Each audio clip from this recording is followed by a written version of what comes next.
How's it going, guys? It's Diego from the Foot and Fist Sports Network, and I apologize for being a little bit late about talking about this video because I've been a little bit sick, but now it's time to get into it, and it's going to be talking about the Premier League weekend, or the midweek fixtures that just happened. There was some great games. There was Tottenham versus Chelsea, which may have been one of the best games of the season so far. There was Liverpool somehow managing to tie 2-2 against one of the worst teams I've ever seen in the Premier League in Sunderland, and then there was the crazy game between Arsenal and Bournemouth, which ended 3-3. Arsenal were 3-0 down, and thanks to a Giroud wonder goal, somehow managed to claw back and get themselves to a 3-3. And, make no mistake about it, that was a terrible result for Arsenal, regardless of how badly they were going in that game. United also got a 2-1 win against West Ham, so overall, it was a very, very impactful week when it comes to the Premier League, because whenever you have so many fixtures in such a tight-knit calendar, there are going to be big teams dropping points, and that's especially the case when you have so many games between those big teams.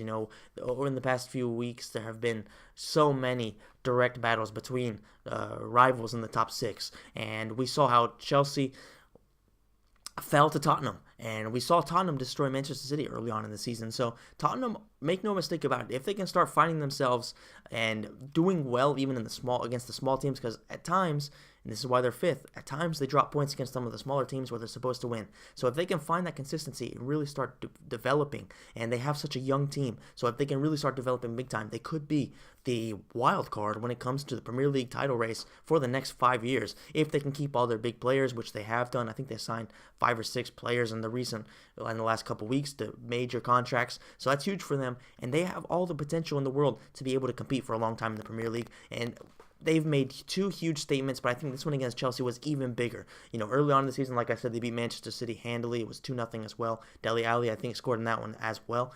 And against Chelsea, it was one of those games where Tottenham really showed, listen, all right, as good as Chelsea have been doing, they haven't played a team like Tottenham who has pretty much figured out how to beat them and goes at them with the same amount of intensity that Chelsea puts on the pitch every single time they play.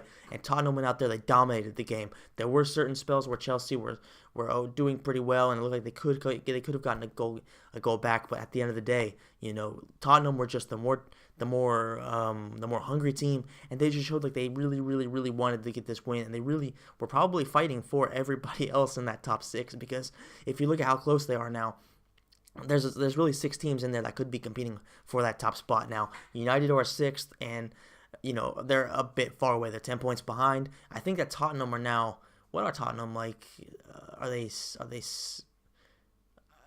What are they? I can't remember if they're 3 points ahead of us or 1. No, I think they're 3 points ahead of us. So they're still 7 points, but 7 points isn't that far. You know what I mean? All Chelsea have to do is somehow blow 3 games, and there's a long time left in the season. So I mean, they still have to play every single major team once again. So they will, without a doubt, blow 3 games. They will lose 2, and they will definitely draw another one. So there is an opportunity for everybody to get back in this title race. And what seemed like it was going to be pretty much over already at the end of December has really reopened right now. And with United doing so well, and with Tottenham also starting to find their rhythm again, it looks like this could be one of the best title races we've ever seen in the Premier League. And, if Arsenal can sort of start getting out of this Arsenal situation, which is a typical Arsenal time where they always seem to blow it when they shouldn't be blowing it. I mean, Bournemouth, with all due respect to Bournemouth, they have a lot of offensive talents. They simply do not have the defensive team to be able to compete with the top teams, and Arsenal have no business being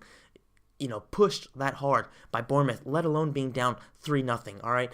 I get it, Bournemouth can compete because, like I said, any team in the Premier League can do damage, but you can't possibly beat Arsenal finding yourselves 3 down against Bournemouth. They should never be in that situation to begin with, and it was kind of embarrassing to see them like that, because if you look at their fans, and in particular, I always look at Hugh Wizzy when I look at Arsenal fans, because I like how real he is when it comes to his reactions to the videos. He might, he has a very, how can you put it? It's a very odd personality. So a lot of people probably are going to be put off by it, but I do recommend that you check him out. He's very entertaining and he's very funny, and he's pretty realistic when it comes to Arsenal. At times he does get a little too, I guess you could say optimistic, but hey, that happens to me too when United doing well and stuff like that. So it happens to everybody, but I definitely recommend checking that out.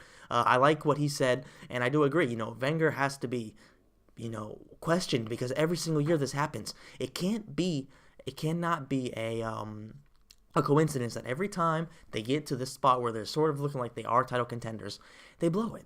They blow it every single time, and they blow it against the small teams. It's not like they lost to Man City or against Chelsea or United or something like that. They lost to a minnow. They lost to a team that has no business being in the same pitch as them. Well, they don't have the business being that competitive with them. So I mean, it's got to be a mental problem, and there's the fact that Ramsey hasn't been doing anything with them. He looked like he was going to be a top quality player, but this season he's just been piss poor. Maybe doing so well with Wales sort of gave him too much of a big head and stuff like that. And the links with Barcelona probably got him a little bit too heavy on the Ramsey sauce. So other than that, Wilshere also proved to be a failure. Now he's at Bournemouth, so that was actually interesting seeing Bournemouth, who has Wilshere, do that to Arsenal. A lot of their big players that were supposed to be, of their young big players that were supposed to be the basis of Arsenal's future, have really shown that they aren't capable of being leaders for Arsenal in years to come. So Arsene Wenger has to be questioned in his selection. He has to be questioned in who he puts his faith in when it comes to rebuilding the team. And it might be time to get rid of Arsene Wenger. In my opinion, that time came a long time ago, because Arsenal, with the amount of quality players they have or have had over the years, there's no reason for them not to have won excuse me, or to have at least put on a real title challenge in so long. Now with Liverpool, who dropped points against Sunderland, I mean, that's probably one of the most humiliating things that could possibly happen to Liverpool, and it does, it makes a perfect example of what is wrong with Liverpool and what has been wrong with Liverpool for so long. Now, Jurgen Klopp, he looked like he was sort of starting to change the fortunes of Liverpool, changing and taking them from being a team who can beat the top teams, but also on the reg lose to the small teams. And it looked like he was changing that, but against Sunderland, they really did show that at any time Liverpool can collapse with how bad their defenders are and how bad their goalkeepers are. I mean, Karius and Mignolet are dog shit goalkeepers. They have no business being at Liverpool. And hey, I love seeing them be so fucking shit, because I do not like Liverpool. But at the end of the day, you have to be you can't be biased when you talk about this stuff, and they need to get rid of Karius and Mignolet. So I would recommend Jurgen Klopp get rid of them before he gets rid of anybody else, because they are absolute jokes. And, at any moment, that Liverpool defense can collapse. And that's exactly what cost them. And they gave away two penalties. Jermaine Defoe, who has really been showing why he has been such a great Premier League striker for so damn long. I think he had, a season, maybe two in the MLS. But really, I mean, he is one of the best strikers that England has had, at least, English strikers in the Premier League. Not necessarily with England, even though he did pretty well with the national team as well.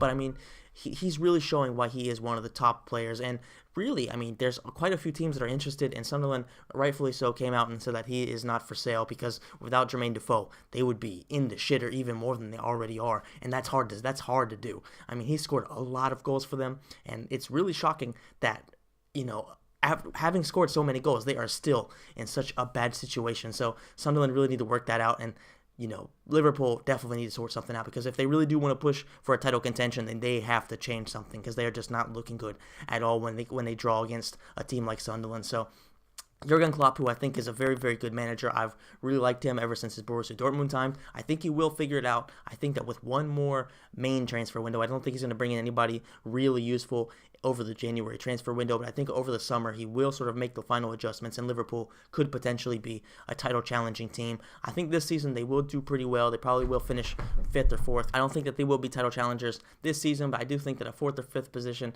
finish is probably within range. I just don't think that they have the consistency, and most importantly, when it comes to the run-in, I don't think they're going to have the mental strength to really, really, really continue keep themselves from making bad mistakes and dropping points against little teams. So I think that's going to be the end of Liverpool. But I do think that next season, with Jurgen Klopp bringing in the players that he wants to bring after having had an extra season to really evaluate what his players are at, then I think he will be really pushing for a possible title race, and we will see what he can do. But I do have a lot of faith in Jurgen Klopp. Hoping that I'm wrong. I'm hoping he does feel badly, because there's nothing funnier for me than seeing Liverpool collapse after so much optimism. So hopefully that will happen, but I have a feeling that Jurgen Klopp, being such a good manager, will figure something out with Liverpool and will take them to that next level. And now we're going to just talk about for a few seconds about United. And like I said in my recent video, if you see there where I talked about them and West Ham, I think that United are definitely back. They are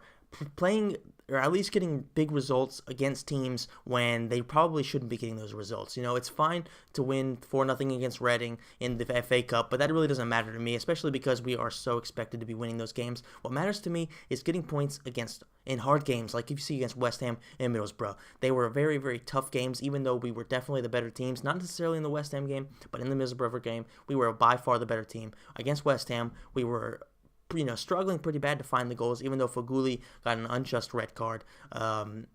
We fought hard in that game, and we did manage to get a result. So that's the important thing, and that is what I think is really showing that Manchester United have turned the corner and are starting to turn back to the roots that Sir Alex Ferguson built in the foundations of the club. And I think that Jose Mourinho is sort of really starting to adapt himself to the philosophies of Manchester United, and I think that's what's going to lead United to get back to the pinnacle of English football and eventually get back to the pinnacle of European and world football. Essentially being the European champions is being the world champions. Let's just be real here.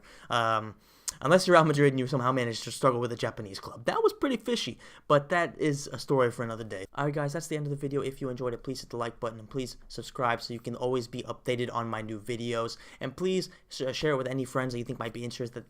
That would be a very, very helpful thing for me. If you are interested in seeing a little bit more in detail what I think about Man United's win against West Ham, then just click this video around here somewhere and it'll take you straight to that. And thanks for watching the video, guys. I will see you in the next one.